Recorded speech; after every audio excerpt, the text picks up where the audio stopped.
Hey, welcome to UFO Buster Radio, episode number 95. I am your host, Manny Moonraker.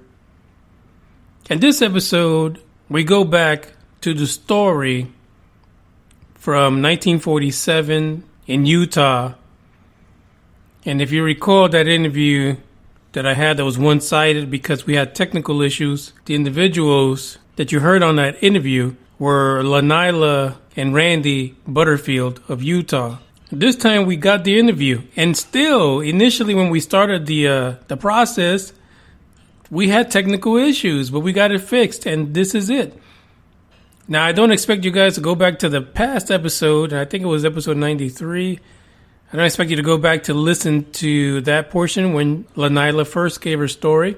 But what I've done for you, just because I like you guys, you're first going to hear the original story as she gave it back in episode 93, and then we're going to go into the interview questions when I recently spoke to Lanila and Randy about the incident in 47.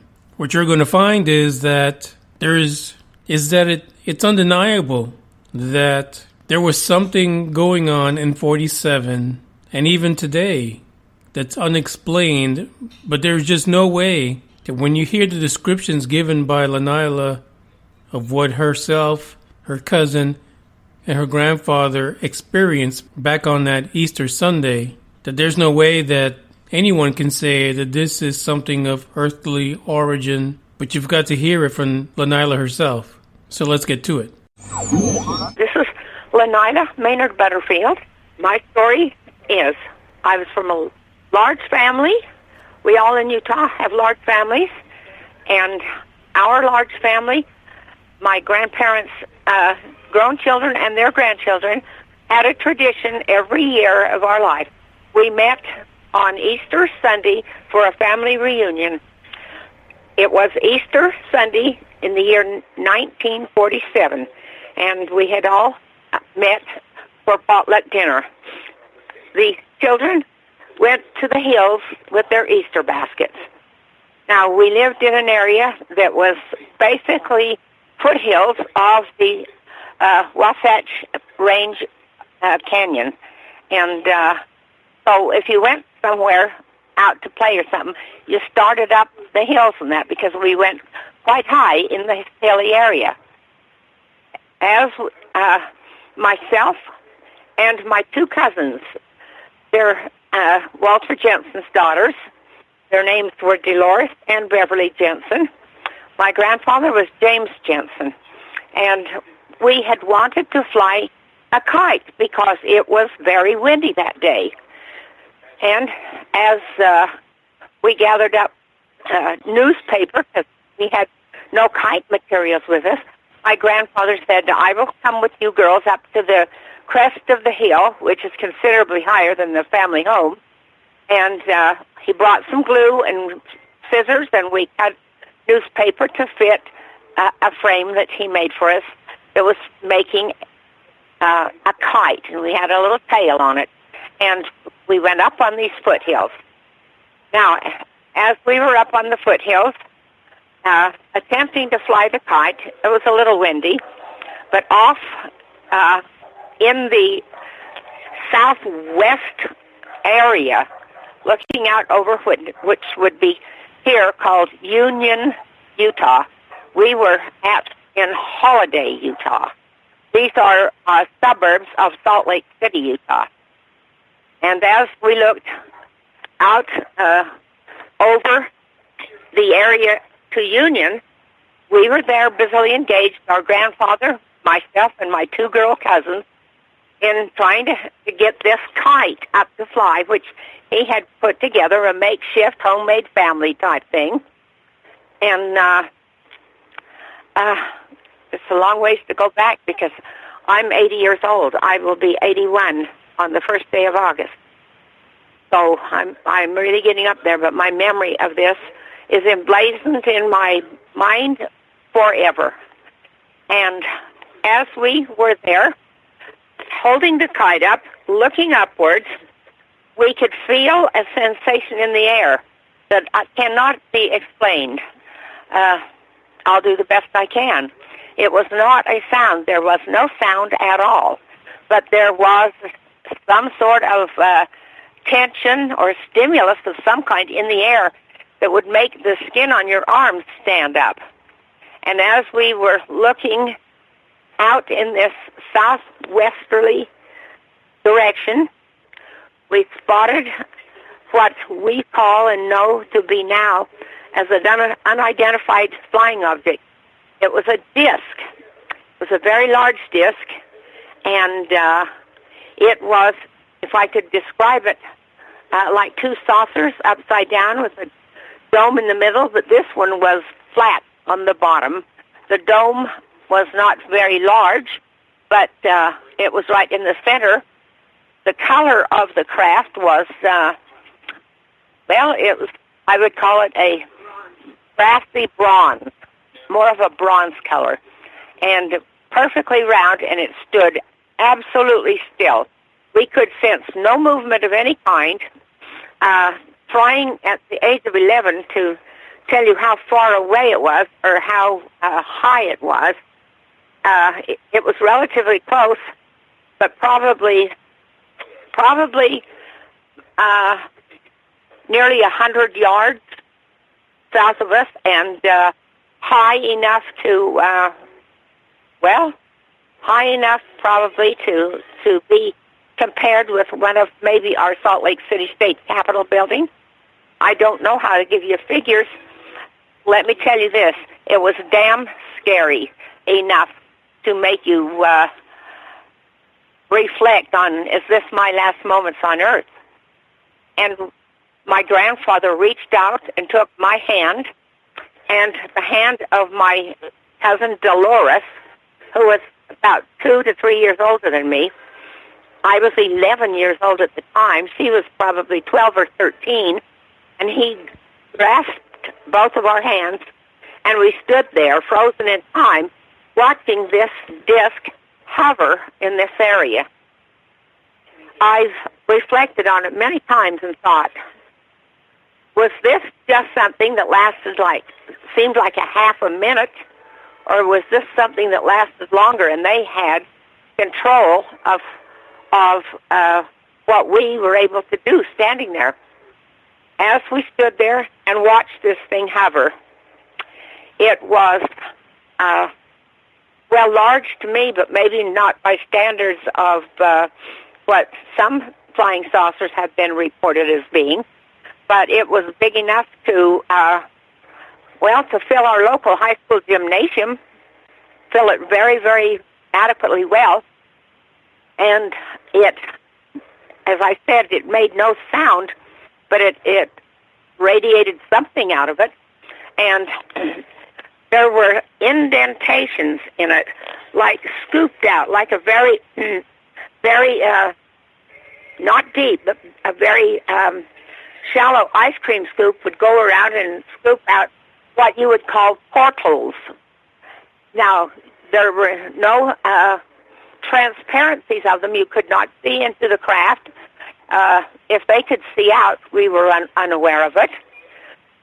But at any rate, it did have these, like, portals. They weren't real large, but probably about, if you were there and could stand up against the craft itself, probably 6 feet high, the portals. And we watched for a short while, and my grandfather said to us girls, if you ever in your life tell anybody what is happening to us or what we have just seen, I will personally skin you alive. And he meant it, because he was a very stern grandfather. We stood there and watched it, which seemed to me like time immemorial, but I would say it probably stayed there maybe close to a minute, and then with an angle, it was flat, absolutely perfectly flat, but it suddenly tipped on the south side of the craft itself, tipped just slightly, and in speed that I don't know any earthly word other than I am a fan of the Star Trek series. They call it hyperspeed. Hyperspeed would be the only thing I can think of to describe the speed with which this craft went. And it tipped up on an angle and shot upward, not straight up, but shot out at like what you'd call maybe a 45-degree angle. Just forward motion, like I say, about a 45-degree angle. And it went with such incredible speed that had you been there watching it with me and it frightened you, if you closed your eyes, you would have missed it. We didn't. We watched. But for maybe 1 second, it was there within 100 feet of me and lost to the cosmos within a second or so. I shall never forget it. I shall never back down and deny that I saw this or had it happen. And as I say, my grandfather said, when we go back down off of the canyon area in there where we had gone up to, where the littler kids had gone up to eat with Easter baskets and things, he said, you do not say anything to your family. You do not ever say anything to any living human being. And I didn't. Now, what what happened since that time frame, when I met my husband in high school, I confided to him. We were high school sweethearts, and we are married now, 61 years. And I confided to him what had happened to me. And still, I never said anything. Then I got a telephone call one day from my mother. My mother has since passed, but I was, a young woman, probably in my 40s, and married with children. My mother called me and she said, Lanila, why did you not tell me what happened with you and Grandpa Jensen up on the hills above our homestead? And I said, well, what do you know? What did he tell you? And he said, on Easter Sunday, I took Nyla and I took Walter's 2 daughters up on the hillside to make them, each one of them, a kite. And then he went through with my mother and told how we had seen this spacecraft and how he had told my mother how he threatened us not to tell anything. And she said, why didn't you tell me? I said, well, he had threatened us not to. Well, by this time, how she had found out, my grandfather died just a few days before that. And on his deathbed, my parents' home was built on the same land that my grandfather's home. He had, homesteaded about 8 acres or so of area up in the foothills. There are the mountains up on 62nd South. Beautiful, beautiful country. And he had given my parents a plot of this ground lower down by the highway where you entered up into that area. He had also given some of that land to his youngest daughter. But at this time, the youngest daughter did not live there. She wasn't, I don't know if she was married at that time. But at any rate, trying to collect my thoughts here, I guess I've lost my trail of my thoughts. But as my grandfather was dying, he called my mother and 2 or 3 others that lived close enough that could come to the hospital because he knew he was dying. And he called them in, and one of the first things he said was he talked to my mother, and he said, I need you to know something. On Easter Sunday, and then he mentioned the year 1947. See, I was born in 1936. I had never put 2 and 2 together. 36 to 47 is 11 years. 1947 was when so many terrible things happened, Roswell and so on and so forth. Well, he told my mother the story of what had happened with himself and us two girls, and how this spacecraft had hovered literally close enough to what you'd call almost over us.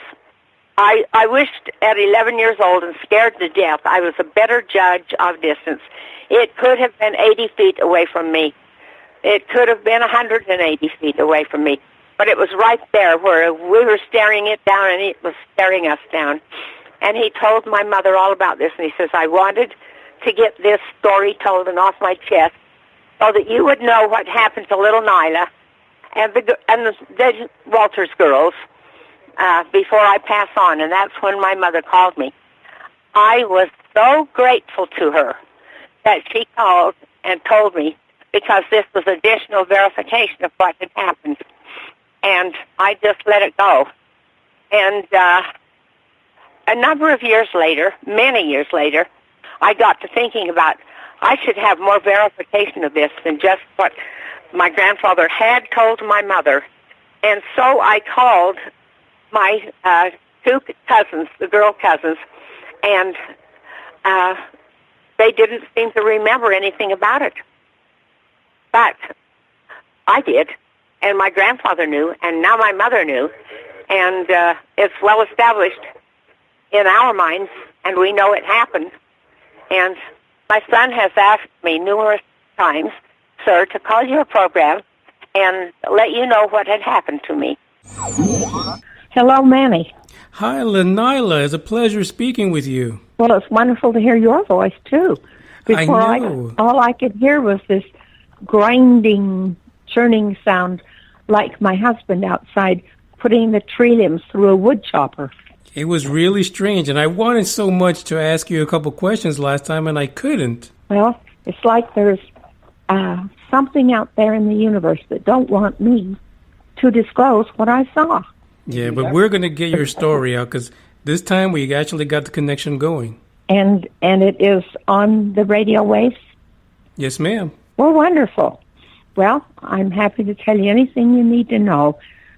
You can ask me, and I can go on about what you're asking me. Sure. So in your story that we heard initially, you mentioned that the craft that you saw, it reminded you of the show Star Trek and the way it moved. What was that feeling like, being there and seeing that?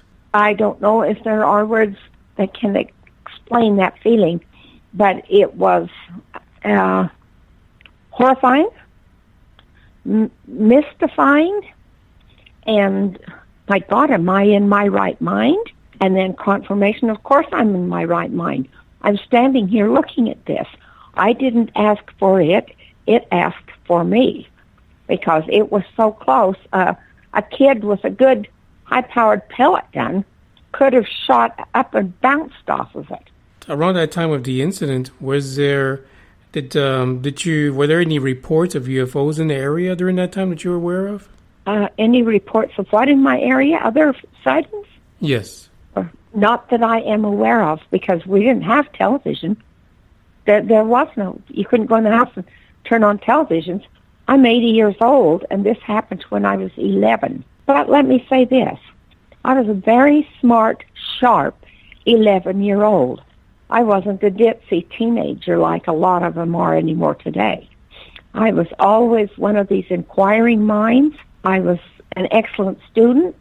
I have always, since this happened to me at 11, I have always had a tremendous fascination with space and what's going on out there.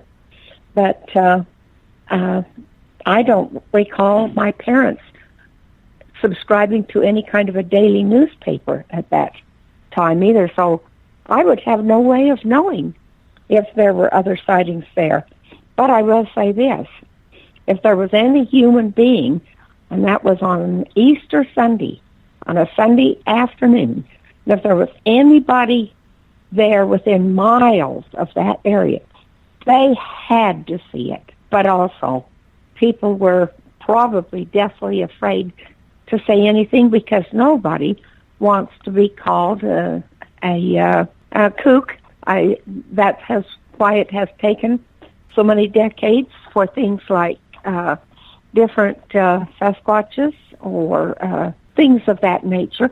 People who have seen and done things throughout history who are called kooks, weirdos. But believe me, I wasn't. I saw what I saw, and I will take it to my deathbed, never changing what I saw. Yes, it definitely is a fantastic sighting that you had.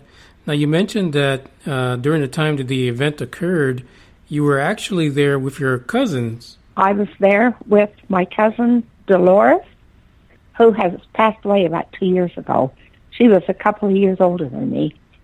And then my grandfather, who was in his 60s, a very sharp, no dimension, no problems, a very sharp man. And we were both there. We were actually leaning over, looking at putting together the kites that we were trying to make. This is a high area. We live in the suburbs of Salt Lake City, Utah, and this is an area that's up close in the foothills of the east bench of the mountains here in Salt Lake City. And we were leaning down. What got our attention was the feelings in the air. What my son refers to it as electrostatic magnetism, ionization. Anyway, we could feel something in the air. Right. We all three looked at each other. Then my grandfather stood up. He grabbed my hand. I remember it because it was my left hand. And he grabbed Dolores's right hand. And he let out a sound of like expelling, oh, like what on God's earth is happening to us? And he held our hands so tight that at that moment, I was more concerned about how hard my hand was being held because he was crushing my hand. And I looked up at my little 11-year-old hand, and it was practically snow white because he was so frightened that he was holding our hands that tight. But then by this time, I could feel the hair on my arms, not standing up from static like electricity. But I could not hear anything specific. But I was looking straight into this object hovering in the sky. As I said when I spoke with you previously, I was 11 years old. I couldn't give you, for instance, 50 feet, 25 feet, 75 feet. I couldn't judge from that. Close enough that I could see every detail of the craft, which I might add, I could see them, but if they could see me, which I assumed they could, there was no transparency there. Their technology would have been of such an advanced scale that they could probably see right through their craft and see what we were doing, but we couldn't see inside of the craft. But I'm going to throw out, it was about 100 feet to 100 yards out in the air, up on a 45-degree angle southwest of where I was standing on the hillside, where the three of us were standing on the hillside. And it lasted for some time.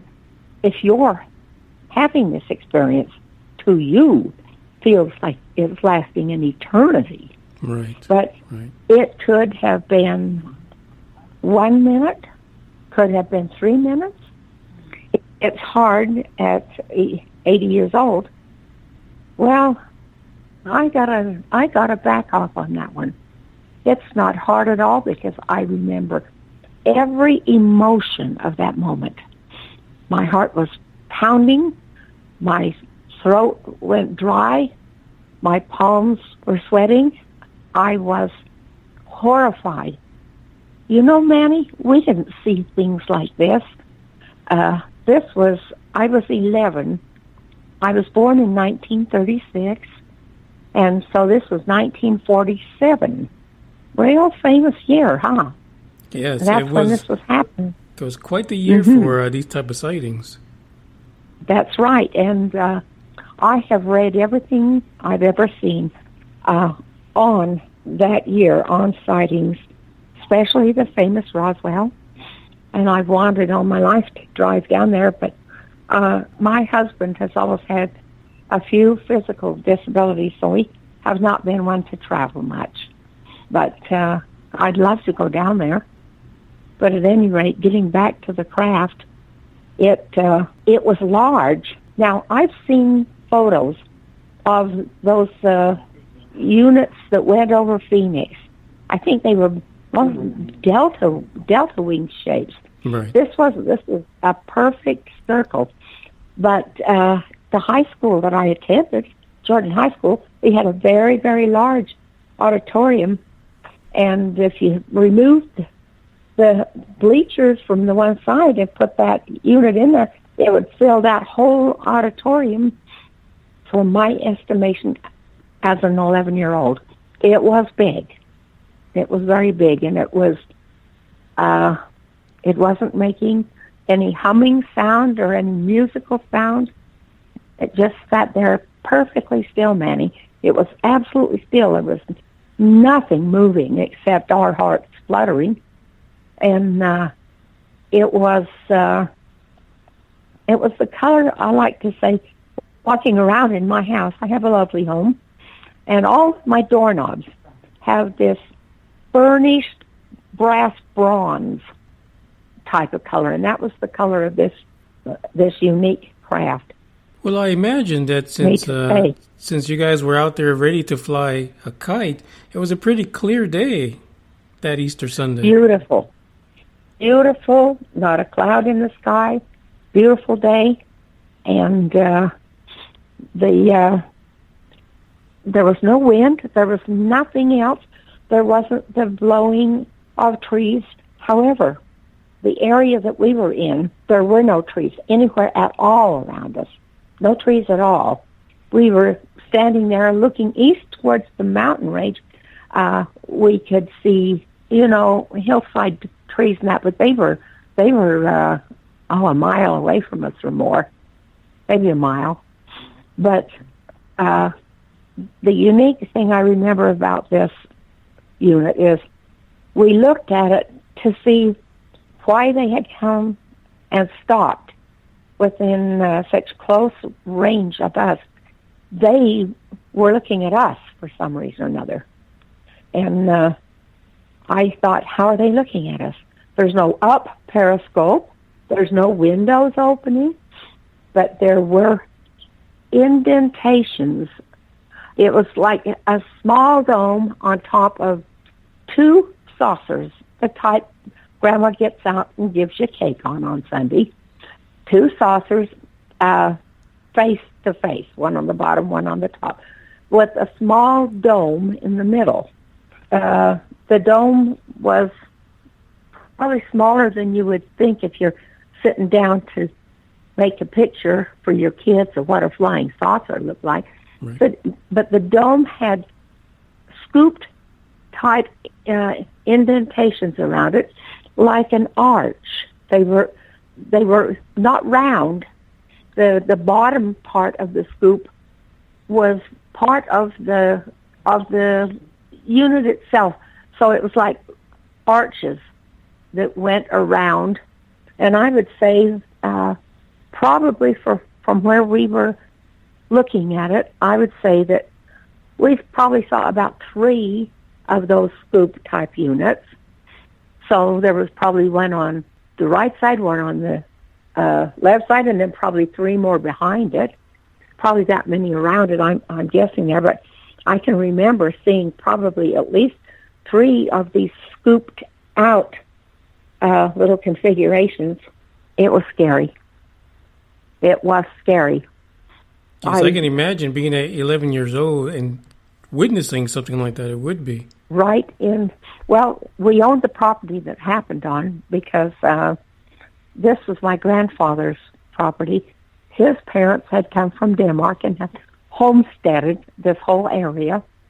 And it was, 8 to 10 acres, I would say, there that went from the street of 6200, which was a main street thoroughfare at that time.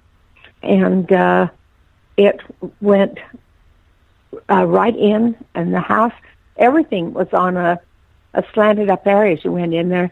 The house was probably from the road, probably maybe 15 feet higher than the road, and then it started uphill from that point. And so it's like taking a little hike up on the hill when we'd go pick wildflowers, profusions of wildflowers. That is the most gorgeous area you could imagine up there. And why wouldn't some space alien want to be looking around? Right. Makes me wonder. I'm telling you, it makes me wonder. Well, I don't wonder anymore, Manny. I know they're all over. They met with President Eisenhower back when he was in the presidency. They're all over. There's no question in my mind. But I don't think it was as well known back then. But I've seen films done on History Channels, places like that, of all kinds of sightings.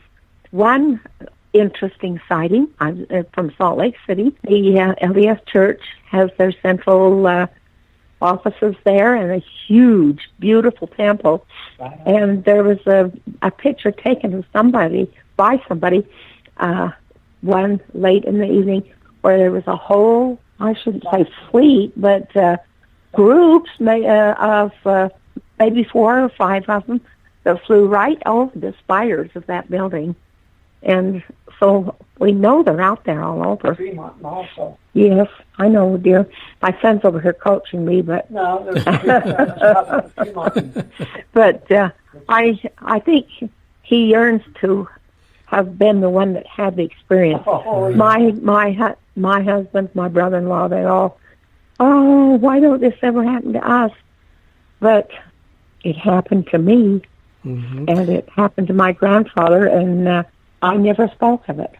I was too afraid to ever speak of it. So you said that your grandfather asked you to never speak of it, but did you ever talk about this with your cousin who you shared the experience with? Never spoke to her about it at all. Well, I didn't see her often because Easter Sunday was traditionally our family reunion. We're a large family, and all of their grandpa's 8 children and their grandchildren. There was a few that had grandchildren. We were a big group, and we had smorgasbord, and we had a great big family reunion. And so I only saw her probably once a year or so, and I didn't bring it up because Grandpa had said, no, don't do that.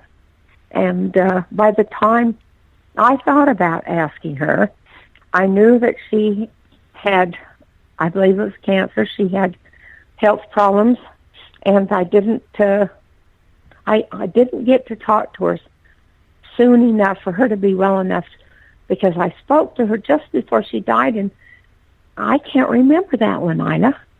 But I talked to her sister that was my same age, but she wasn't with us on the hill that day.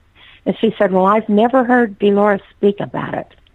But as I grew up, I was 17, 18 years old, and I went to school with the man I married. We were high school sweethearts. And finally, I told him about it. He was stunned, but I never told anyone else. And then my grandfather died while I was still probably a young woman in her 30s, just having her children. And my mother called me on the phone one day, and she said, Lanila, why didn't you tell me what happened to you and Dad and Walter's daughter? And I said, what are you referring to? And she said, well, I visited with Grandpa because my grandfather had an aneurysm to his heart, and he was dying, and they called in the brothers and sisters to come and see Dad before he passes on. And my mother was, the youngest daughter was still there. So she lives up on that hill, exactly where it happens. Oh, really? My grandfather had pieces of land. That was a big area there he'd homesteaded. he gave my father and mother a piece of land right down at street level. He gave an older daughter a piece of land adjacent to his house, but he gave his youngest daughter that piece of land right where that happened up there. So the youngest daughter, who had always lived there with her parents till she married and built that house, so she'd always been there with them. And I know she was the first one to get there as Grandpa was dying. And when Mother came in, Grandpa reached for her and held her hand tight, and he said, "Wanda," my mother's name was Wanda, "I need to tell you what happened once years ago." And then he proceeded to tell the story exactly as I have had. "Wanda, I was making kites for Nyla and Dolores when this flying saucer," he cut it short, "came down and flew just above us and off right flat in the air, off of 100 feet or so from where we were standing." And my mother said, "Well, Nyla has never told me about that." He said, "Yeah, because I threatened to skin him alive," which was an old expression in those days. I don't know if anybody uses it anymore, but he said, "I'd skin them alive if they said anything." And Mother said, "Well, I guess you did what you were told." And I said, "Mom, it's the exact truth. That's exactly what happened to me, and Grandpa has given you the story exactly as it happened." And Mother said, "Well, I'm surprised you didn't tell me." And so the only ones I had ever told were my mother, my two sisters that I was close with, my children know, and then a brother-in-law who envies it so bad because he has such an interest in this type of thing, and he yearned to be the one that had the experience, but and my son. But you know, having to do all over again, I wouldn't have chose for this to happen to me, because it was an extremely emotional thing, and for a long time afterwards, I would dream about it at nights, and I'd often wake up and wonder if that thing would come and look us up again. Other people confirm, or believe anyway, that they had been taken during the nights, taken, some impregnated, I don't know what, but it makes me wonder, when we stood there that long, we weren't wearing wristwatches. None of us had the money to have a wristwatch. So we don't know how long that happened, but I wonder just how much they knew about me. And I would certainly have liked to know a little more about them. Are they a bunch of little green men? Are they a bunch of slant-eyed grays? Or are they just like you and I? I don't know. Maybe one day we'll find out. Yes, maybe one day. Yeah. But it happened in the year 1947, and that, for me, is a very defining statement. And the fact that my grandfather, last thing he wanted to convey to my mother was what had happened. So I had the backing of my grandfather telling my mother, who confirmed to me that she knew it, and this wasn't something in my imagination. No way, no how. This was a real, honest-to-God occurrence. So, yes. Looking back at this entire experience, and I know you said it was really scary and you probably would not go through it again, how do you feel about when you hear individuals that have similar experience today and they don't share it? Do you think it's important for people to share that they're going through these types of experience with these crafts and things like that? Let me give you an example. My husband and I started our own business. My husband was a transportation specialist, registering trucks all throughout the United States and Canadian provinces. And we had actively, at any one time, over 200 active truck lines. And many of them were trucking between Utah, crossing Nevada, down through Barstow, California, and down all in through California. And we have had at least 3 of our truckers, and I knew them well. Good, solid businessmen with big truck lines, and that tell experiences of what has happened to them, especially crossing the desert down there. Mr. Nagel, his nickname was Buzz. Buzz Nagel told us that numerous times he would have these crafts, and in every case they were all round discs. They would start following his truck and would follow his truck for miles, especially across the Barstow area. One day he got ticked off. He stopped his truck and got out. This unit stopped and hovered right off the highway by his truck. So he got a big, long-handled flashlight. He walked over and walked underneath the unit and took the flashlight and bang, bang, bang, bang on the bottom of it with this attitude of, well, be man enough to face me if I'm going to get out and face you. Who are you? What do you want? Why are you following my truck? And nobody responded, and then they flew off. And he said it was so common that among truckers, and let me tell you who else, pilots, to know that these units are out there and they will play around in big open areas of the desert, fly around in different patterns, and that, I think, just to taunt the truckers like, ha ha, we're out here. But we had another fellow who was a commercial pilot. He flew for, at one time, American Airlines and another time Continental Airlines. And he said these experiences among pilots are so common, but we all love our jobs, we love our work, and we're not about to open our mouths because we have had fellow pilots who lost their jobs by opening their mouth and telling what happened. But I can't remember what brought it up. In our office, he was sitting at my desk, and I said, well, I want to tell you something. And I told him my story. And he says, oh, yeah. He says, that's common. But he said, when I was a flying commercial airlines pilot, when I was flying for Continental Airlines, he says, I had one of them play hopscotch with me the whole time I was in the air. He'd fly up in front of me, then fall back and fly along the side of me, and I would look over. I couldn't see anyone in the units, but they were there all the time. It is common knowledge to airline pilots. There was another one who I asked him right out. I said, we have clients who tell us about experiences they've had in their long-haul trucking. And also, we've had a couple of pilots. We did all kinds of commercial travel, ambulances, anything, you name it. If it traveled, we took care of their paperwork.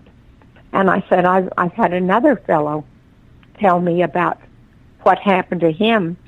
And he said, well, I don't like to talk about it. He says, it's not something that I'm comfortable with, and I don't want to talk about it. So he never did.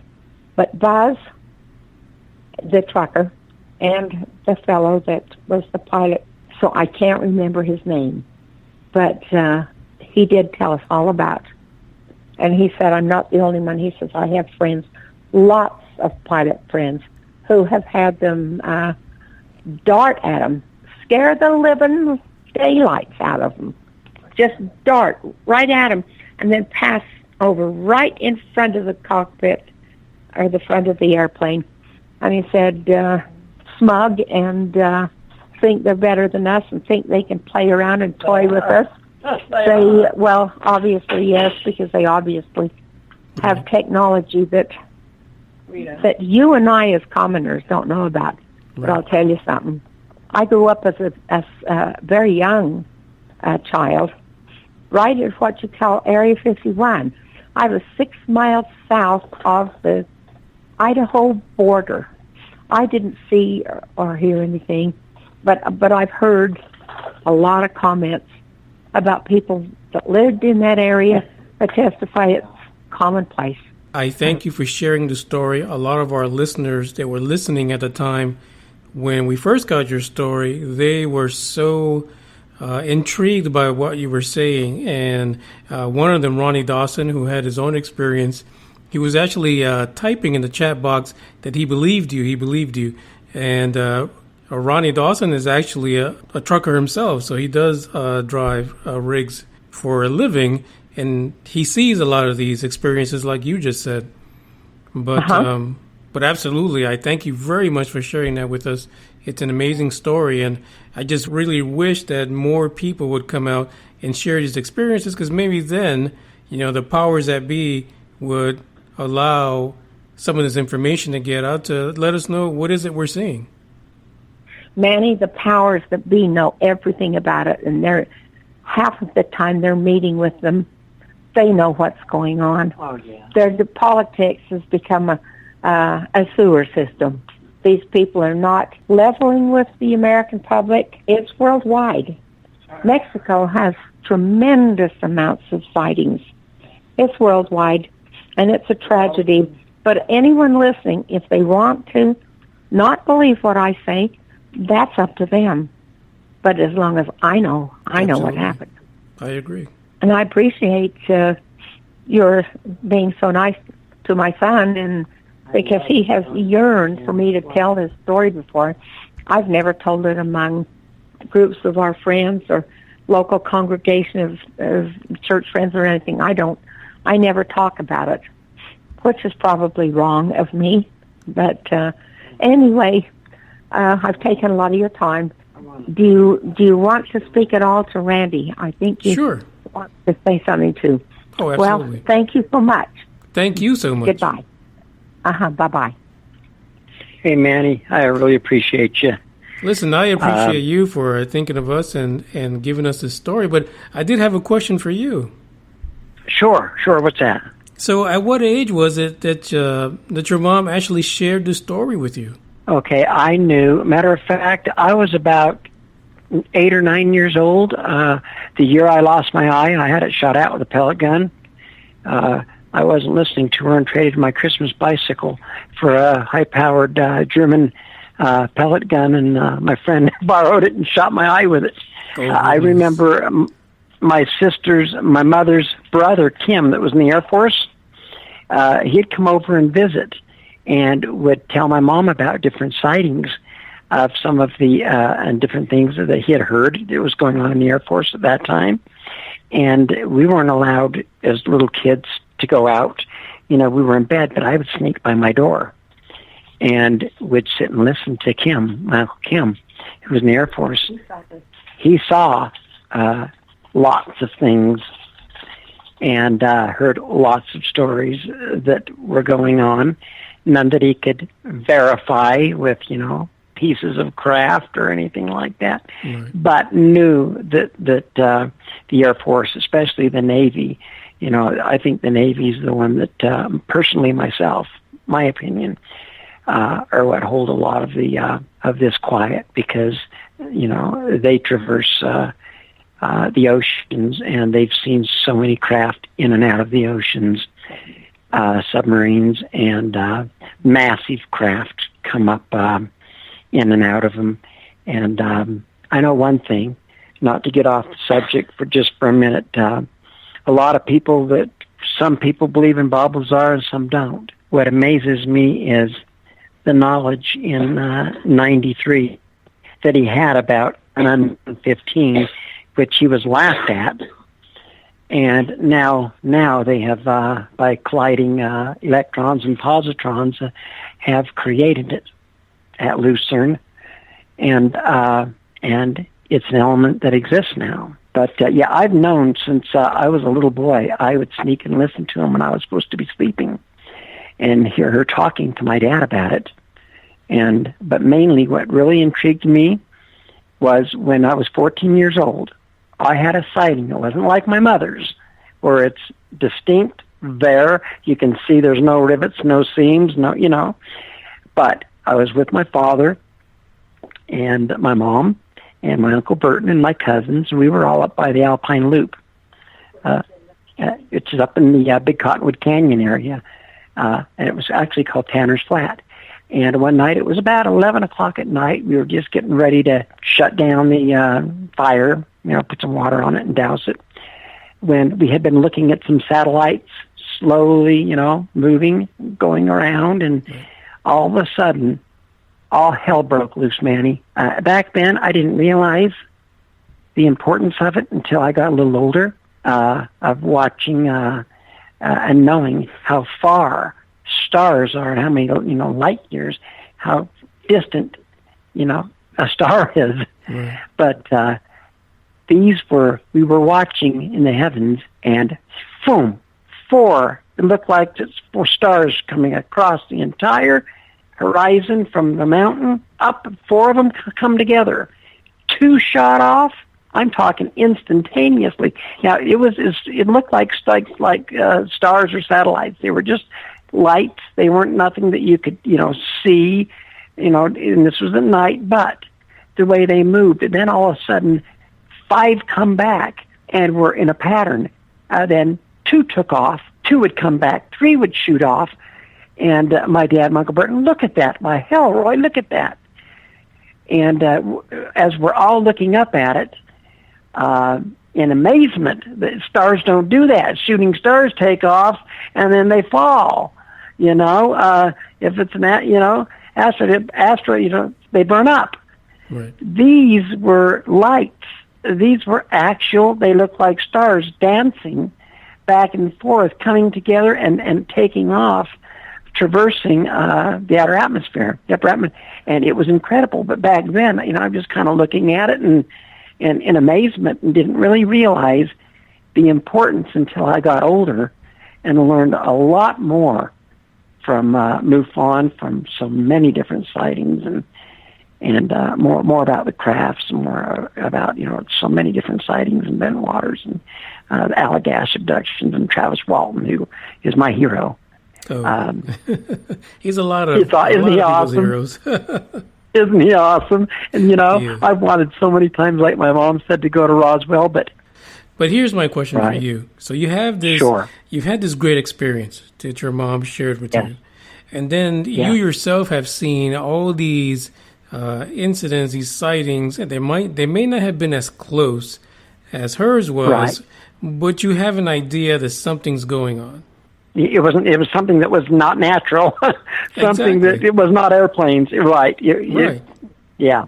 The one thing that I want to know from people, especially you, because you're a regular guy just like me, right? We are just we're just here. We're living life day by day, and we see these strange things.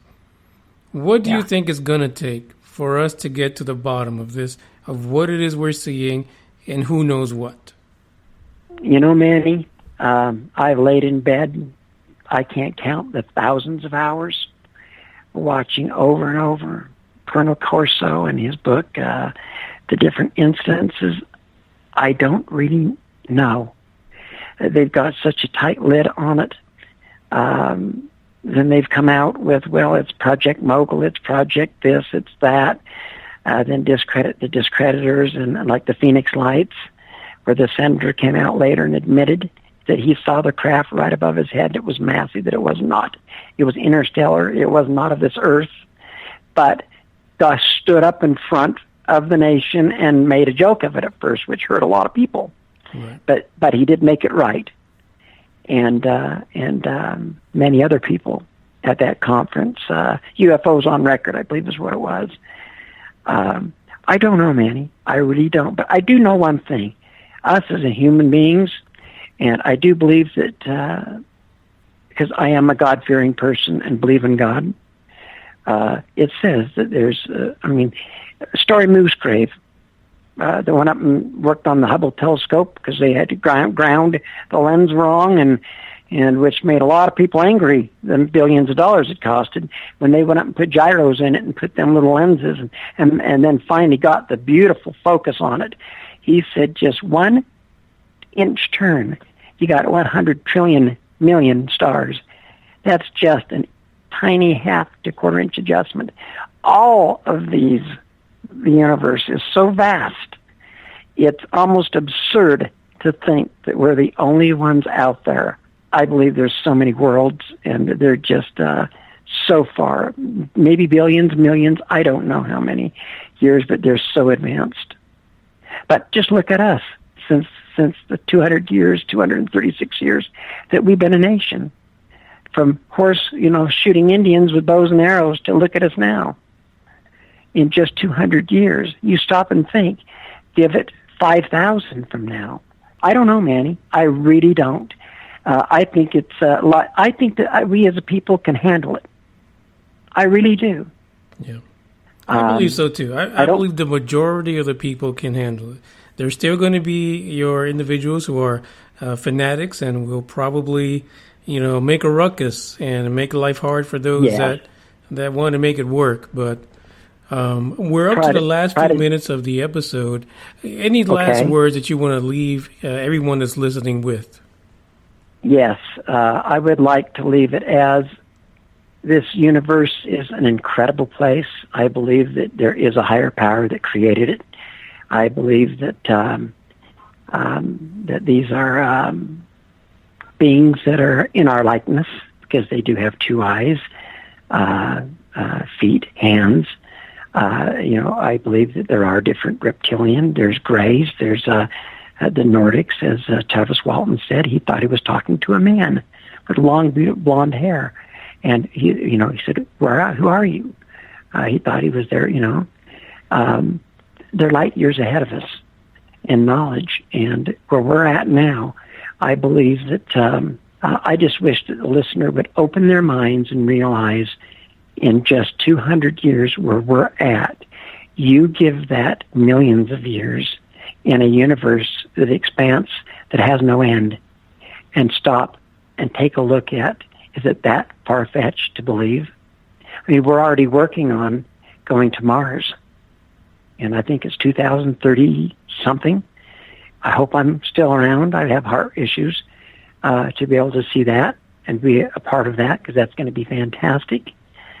But I would just leave for people to open their minds and believe that we're not the pinnacle of creation.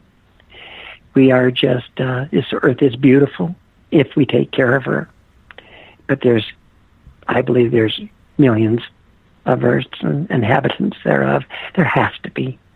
Because, yes, you get some quacks, but not millions of people are liars.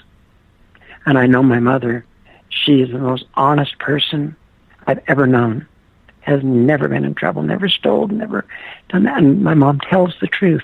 So I am very blessed to have had a mother that witnessed that, to open my mind to believe. Because had she not, I might have been a little more of a doubter, but I am an open-minded person.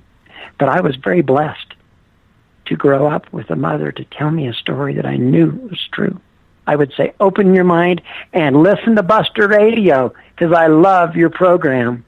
And I thank you so much. Well, I appreciate you, and I've prayed for the day that I could get a hold of MUFON or somebody that she could tell her story, because, like I say, her knees are gone. She's 82. My dad now is on a J-PIC line. He can't eat anymore. He's getting some Alzheimer's, and they're getting up there, but my mom's a little healthier than he is.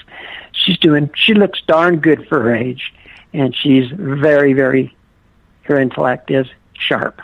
It was a pleasure speaking with you today, and I thank you for calling in. And hopefully, it's an honor. We can have you guys on later on in the future, and we can share some more dialogue regarding this topic. Anytime. And I'm spreading the word here in Utah, and letting and sending, emailing and this out to people to listen to it, and letting them know more about your station. And asking around for any sightings, and if I find anybody, I will contact you. Fantastic. That would be awesome. So again, I thank Lanila and Randy for joining us on this episode of UFO Buster Radio, and I am so happy that she came here to tell her story. And for everyone, Lanila, that's out there over the years, since 1947, that has had the same experience, I guarantee you there's about 20 or 30 others who have not come forward. And you take that and you can compound that over the years. In the 50s, there were probably another, 30 or 40, maybe 50. Eventually we'll get to the bottom of the story, but it's good to know that even after so many years, Lanila is still willing to come forward and share her story. This is UFO Buster Radio signing out. Don't forget that on Monday, for the UFO News Report, we're actually going to have a special guest. And that special guest will be Ronnie Dawson giving us his Roswell Festival update. Ciao.